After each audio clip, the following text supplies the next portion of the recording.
Welcome back. In today's video, we're on tour with a highly stocked sheep farmer in the Midlands of Ireland. Let's have a look at how he houses his sheep and feeds them for the winter months. Let's have a look. Now, I'm just here with Frank. You might have seen Frank before in some of the other videos. We've done a couple of videos on the type of sheep he's running, so we'll not dig too much into the details of it. But as we mentioned in the intro, you're highly stocked. Yeah. 5 year old, they're 5 year olds today.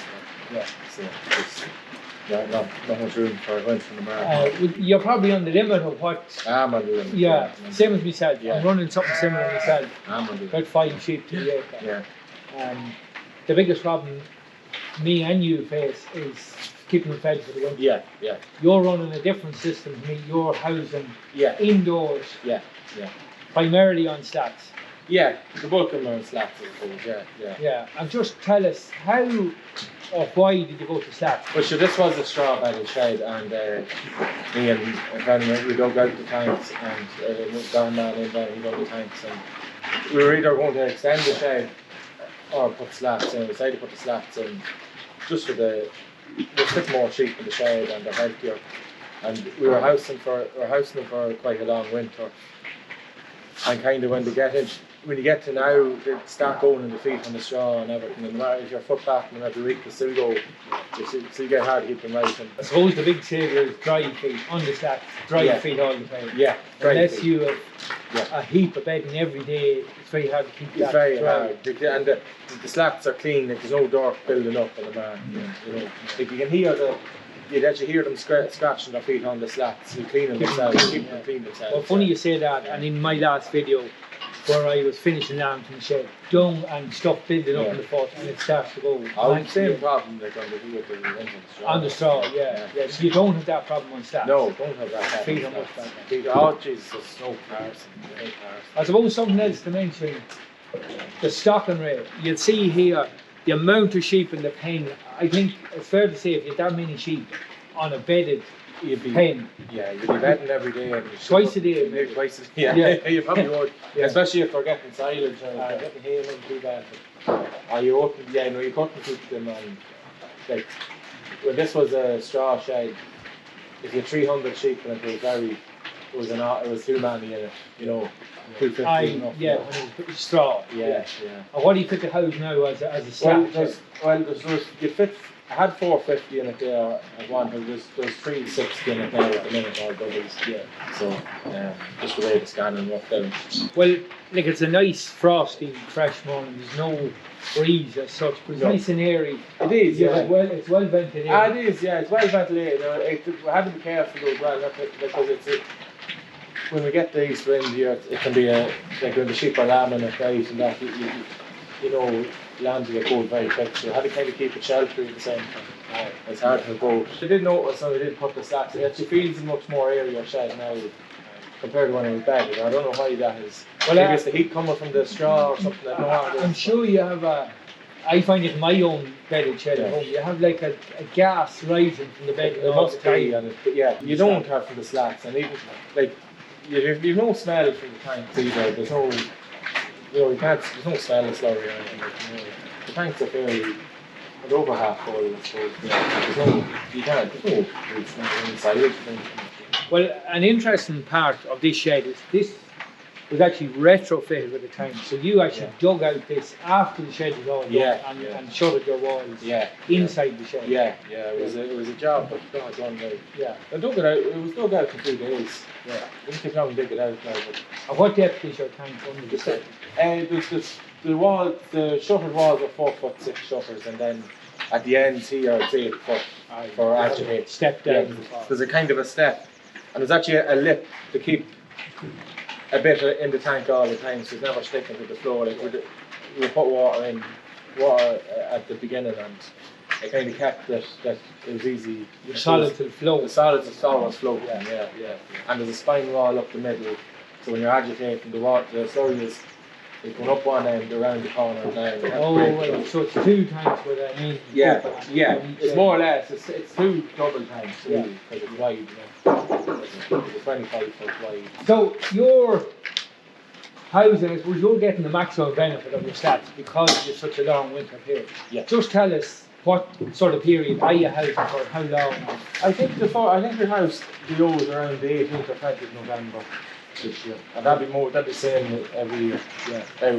And we put the sheep on the slats first, and the following week we probably put the rest in on the straw, and then we'll start lambing the last week of February. So look, the bulk of the ewes will be out by the middle of March. You know, a lot of the ewes will be lambed the Paddy's Day. So you have, we'd say, on average, maybe a 3 month. 3 winter. months. Yeah, 3 month winter. Yeah. They could be in for 100 days, I suppose. Yeah.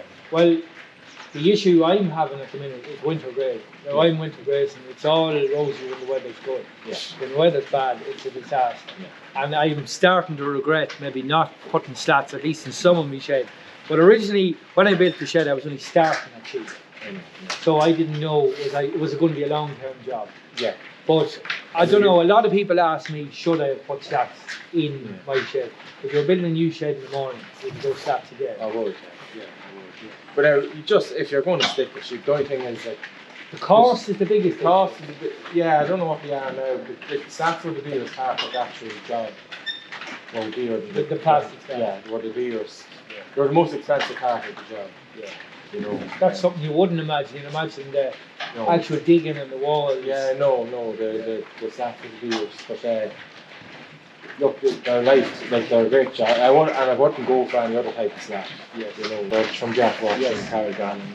There's a nice white groove in them slats for the for the dung going down. Yeah. But I suppose the other way of looking at the cost, if you mentioned the cost of the job, straw. Like even even fattening lambs from self-and shed, it's adding an awful cost to the job, bedding lambs in the shed. So. And then the availability of straw this year, like it's hard to get. Right. You know, like down to straw, it was the labour really as well, because we were at this time of year the dung was getting too high. We'd have to clean the shed out now, you know, and that was it's a lot of work trying to get that done. And really, your main job now is just feeding. You don't have to worry about that bedding at all. No. And even like everything had to be foot bath. So foot bath and everything every Friday. That's what we're doing when they're all in straw. Once a week. And it was a full-time job keeping the feed right. You know. A lot more antibiotic use. Yeah. You'd have sheep then a bit thinner because the feed is repeat problem cases. Smaller lambs, I suppose it all adds up. It all adds up. Like, just they're much healthier, and then. Look, it's a great shed there in the summer as well, like for shearing or anything. You know, you can hold the sheep in overnight, and there's no dirt. You know, you can house lambs in the back end. Yeah. Well, when we touch on the costs, I think in the previous video we done, you mentioned your winter grazing cost was significant. But you were paying a lot of money for grass. I was paying. I think we were paying up to 5,000 to 6,000 a year for grass every winter. You probably have your shed going how many years now? It's 2016 when it's done, so it's done 7 years. 7 years, You're 40 grand saved already. Well, you know, on the graze and such. I know there's a cost to the silage. Between the shed and all, if we did a good bit of work ourselves, and that would have lowered it. The overall shed was cheap when we look back. And you wouldn't do it now, but the whole thing cost. We added up like tank and everything, slats, everything, 55,000. There's no grant there, so we did a lot of the work. And it's a long-term job. Like you get comfortably 30 years after that job, if not 50 years. You'll be heading for retirement. I'm very happy with it. Just sort of how done at the first game. When you're starting out. What's the main problems you see with slats? Well, the first we were feeding bales, and that was the biggest problem. We had to rake them every day to keep them clean, and it's hard to get that right. And even the pit silage, our silage was nearly too good, and it was like glue coming out of it. And that was nearly blocking, especially when the meal was mixed. But we cut the silage a week later this year, and it's made an awful difference. It's not as just to the texture of the dung. It's just like marbles going through now, but before it was like glue. However, the silage was 81 D&D last year, and it was nearly too good. And the funny thing with sheep is, how good the silage, you still have to give them a bit of meal. You know, and no matter how good the silage is. And it's just, I think that's what caused it. Seems to be because it's totally different now. It's a little bit semi on the silage this year, but it's still good. we like it, and it's but the party, you know. And You have to get the feed right on the slats. It has to be right. It has to be right. For that texture. Yeah, it has to be right. Yeah. It's interesting you mentioned feeding bales. Like somebody building a new shed now, and it's probably something that people don't think about, is the feed and the fact that they'll pull it in the slats and your slats all blocked up, but it's a mess, and then you're almost back to a bedded shed. Yeah. And you have the hassle of cleaning it. Yeah. And the time that you put in cleaning, you'd have bedded it. Well, you'd have bedded it, and it takes the good out of it. So the way you got round that, there's a couple of different options. I suppose you have a chopper. You have a chopper for bales for the chopper and feed it out. Yeah, you've got to adapt, yeah. There's a farmer beside me who has one. It's a good system, but he originally had fed bales, but like yourself, every day he was cleaning stuff that had pulled in. Yeah, yeah. And he actually had fitted a type of a mesh that sat over the silage. And the idea was that they had to pull it through it. But of course it was reducing the intake. Reducing the intake was harder for them to get it. Exactly, exactly. So the way you got around it was pit silage. Yeah, we just put in the slab, much happier now. I suppose the major advantage of what Frank's doing is the way you can feed them. Yeah. You're feeding it pit, but you'll notice actually in the shed here, I'll just give you a look around, there's not a single meal trough in the shed, which most of us have. I know I've a lot of space used up with walk through feeders. Yeah. You're feeding your meal through the silage, which is all mixed through the diet. Yeah. And the guy added it up. For cost, I ran several crowds that putting walk-through feeders in, and the boats of that back was, putting new barriers and walk-through feeders. I bought a second-hand diet feeder off Dundee, and for very little money, but they aren't much money really, if you look after them, and there's not much to go wrong with them. And I just thought it was a better way of doing it, better money. I didn't want to be covering the slats with walk-through feeders, I wanted to get as much sheep in the shed as I could. That's the downside of it. When I work out the area of my shed that's used up with walk-through feeders, it's a full pen in the shed. You'd have a pen. It's almost 40 sheep taken up out of the shed. Yeah, that's like, and that's another thing, like, you wouldn't put the same much sheep in, even with walk-through feeders on, so. And then we had walk-through feeders when we had the straw bedded shed, wooden feeders, and they were, you try and put the meal out, but they wouldn't be getting stuck in corners, but they nudge the meal down themselves and they'd be getting stuck in corners, and there was always sheep throwing lambs, and especially now, from now on, a couple of weeks before it's due to start lambing, they start, you get the sheep getting hurt and being fed, whereas now, like, you see them, these are fed about an hour ago this morning, and there's no pushing or shoving. Well, it's the odd one there, but they're, compared to, there's no roaring now. When we're feeding them with bags, you'd hear them from the town to see how they're roaring.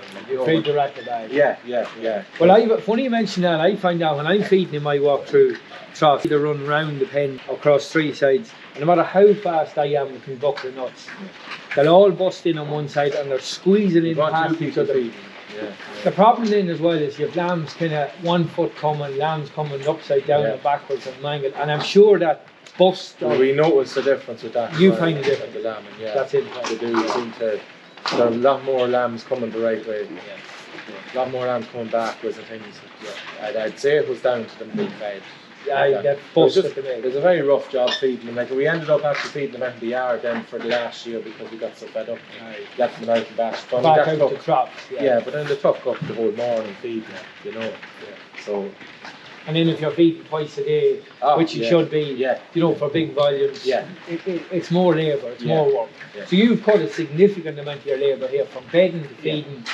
So it really is a time saver. Yeah, it is. It doesn't take long. It takes long to mix the load. Pour it out. It doesn't take long to put it out in 10 minutes. Well, we see Frank here putting out feeding one of the other sheds. I'll give you a look at that in a minute, but it's amazing how quick you were that fed. 5 minutes. You had over a ton of feed out in front of your sheep. Good fast.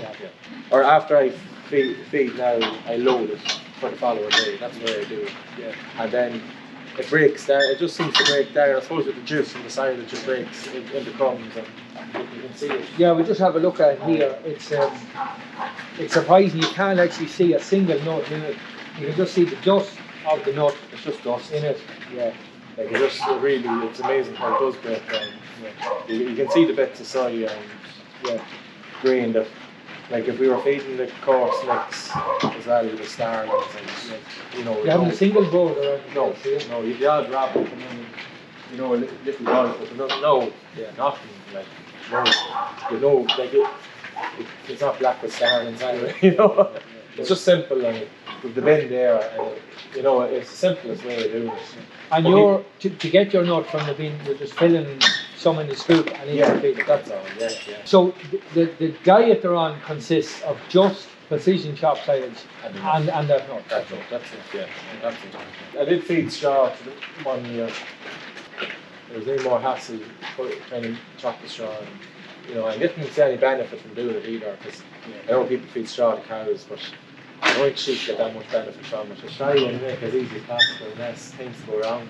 I think that's what it's all about, making it as easy as possible. Well, when we mentioned the diet and the ration, the TMR, total mixed ration, as they call it, are you feeding your sheep differently? How do you handle your singles, doubles, triples? The way I do it now at the minute, I only start feeding the singles, the doubles are getting a bit longer. They're all on a flat rate at the minute, they're getting 0.4 a kilo. And then if you go up, I'll increase the doubles, and the triples get fed the same as the doubles. And what I do is I'd pump it out to the singles first. I'd fill the feeder as if I'm fill it for now 0.4. Yeah. And then I put in an extra bit of meal then to build it up to 0.7 or 0.8 for the doubles then. Yeah. But I won't increase it that much more now for the doubles. I'll keep an eye on the condition. They're not getting too fat. I don't want to get too fat either. It's funny you say that. I had a call from a farmer who ran these diet straits. His yolks were prolapse, 15% of them were prolapse. Yeah. And from chatting to him, too fat. His yolks were too fat. He had looked after them too well over the winter. Yeah, and so it's very hard to get that body condition right. Yeah, and that can be an issue having sheep in that long. It can get too fat. Yes. So you have to keep an eye on that as well. You know. It's funny, pregnant sheep are actually very easy to fatten. They are. They can fed at all. Like, if they're getting good silage, it's unreal what condition do the people are in. You'll see my sheep on some of the winter grazing I'm on, and it's horrible looking stuff. But my ewes are all in good nick. Good nick. Yeah. You know, they're fat. It's not too fat. There's probably as much feeding in that grass as good silage. Yeah, well, that's what I'm led to believe, that sheep will make as much use of that old woolly stuff as they will of your 80% DFD silage. Yeah. They're fit to get the value out of it. So. Frank's running a flock of easy care sheep. Well, they're taxi cross easy care. There's some pure easy care, but the odd taxi crosses of the beef. And there's a bit of bad player in them as well, but we're kind of moving towards easy care. We mentioned that in the video we done where we were talking about no shear and the advantages of it. And you're finding them good sheep? Yeah, good mothers. You're actually getting pretty close to lambing now. And this whole batch of sheep, you lamb these on the slats? Yeah, they lamb here, And the lamb and hens are just on the far side of the keenan there, in that shape. Yeah. So you just lift your wet lambs, your sheep will follow you across. Well, the other one won't follow you. You have to kind of wrestle, but most of them will follow them. The other one is. I know the story. That's one of the challenges that sheep are having, I suppose. But how do you find the slats? Like when we look at them here, they're actually quite clean. And they're probably much cleaner than Gamfish bedding for new lambs being born. Clean. With far less probably with trying to build a walking out if we start lambing. I don't like lambing on the straw. That's interesting. But I suppose the secret is plenty of sheep and the slats are clean. Not enough sheep and they're probably a little bit dirtier. Not too bad now either, because we used to think that and no, they don't get too bad. It just depends. When they're getting a bit size, they're fine. Once I suppose, as I mentioned, the texture of the dung is right. That's the main thing, really. If you say more sheep you had on the back, but no, they do stay fairly clean after they do. Like once the dung is right, coming out of them, you know, that's the main thing. And lambing now coming up, you have a bit of help lined up. Hardly get it now, but I have that coming. You might get help 9 to 5, but unfortunately lambing no. That's what I find anyway. I do get students for lambing, but none of them really want to work late on or night shift or whatever. No. And then it's hard to expect people to do it. I don't mind doing the nights anyway. It's just if you help there during the morning, during the day you're busy anyway. Letting out lambs. Yeah, there's a lot of work in Lot that of work, too. But yeah. as the saying goes, a little bit of help is worth a lot of Oh, it is, yeah. Trying to make things as simple as possible that you can do a lot of the job without the funds and help, you know. Yeah, well you have it fairly soon when you look at it here with the feeding and cutting the bedding back. Yeah. You know, you have reduced that requirement for labour because it's hard got. It's hard got, and then, you know, even then, it's not the lamb that's getting the pens bedded and fed, the little pens fed, and then try and get pet lambs onto sheep and get them onto feeders and that. It's a lot of time. Yeah, your hours I find in the day don't allow them to disappear. No. You know, so yeah, and anybody to do that. Yeah. So this is a look at actually the nuts when we were chatting about them. This is what Frank is feeding. They're just an ordinary pellet, nothing different to any other nuts. No. But you put them in the night before and they seem to soak or something. The juice from the silage breaks them down, and it's just it works very well. They can't pick it out then. You know. Very good. Well, this is actually Frank's singles here in another shed. I'll just give you a look around this shed. The singles and the old lambs are here. They're still mixed. There's doubles and singles. Right. The singles are up the top. So this is a dry bedded shed here. Yeah. Any plans on digging that one out? No. Yeah, it's fixed up and patched up a lot of times. It's there 50 years. But 50 years, there you go. But it just goes to show, it doesn't take out, nobody fancy the house sheep. No, well, there used to be the same sort of shed. Before we put up that shed, there was the one with wooden toes. It was the same as this facing that. Yeah. And it used to be there, but it got damaged with the storm. But my father put up them sheds for 50 years ago. He put them up himself and my uncle did it. Yeah. So, typical of 50 years ago, the way work was done. All timber, you know. But, well, just see here in this other shed, then you have your triplets housed there. Yeah. You're blessed you haven't too many triplets. No. What's in that about? 41. 40 triplets out of hundreds of sheep. Not too bad. Yeah, no, it's out of 550. It's very, very happy with it. Yeah. Good man. And I've only 77 singles. Yeah. So a good scan. A good scan. Yeah. You scanned what? 1.92, I think. Yeah, good scan. A lot of people would be happy with that. And I believe numbers are down a bit this year with a lot of people. Yeah. Well, I suppose the bad back end wouldn't help. Fluke as well. Fluke was a problem. Yeah. And I had a touch of fluke now in some hoggets. Right. Now, and I never had a problem with fluke before. And did you lose sheep? I did, yeah.